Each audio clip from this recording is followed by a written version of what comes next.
Islampur police जिले की पहल के तहत इस्लामपुर थाना के प्रबंधन में शारदीय सेलिब्रिटी फुटबॉल टूर्नामेंट का आयोजन किया गया। यह खेल 2 दिनों तक चला और आज इसका अंतिम खेल आयोजित किया गया। इस खेल में जगता गांव टीएन चौधरी चौधरी चैंपियन बना। यह गेम मिलनपल्ली और जगता गांव टीएन चौधरी के बीच खेला गया।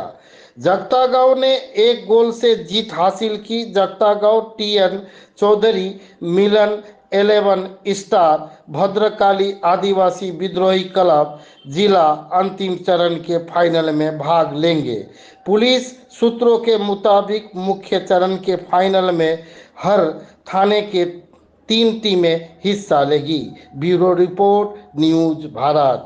অংশগ্রহণ করেছো এবং এখান থেকে তিনটে টিম, একটা হচ্ছে ভদ্রকালী, মিলনপল্লী আর জগতাগাঁও।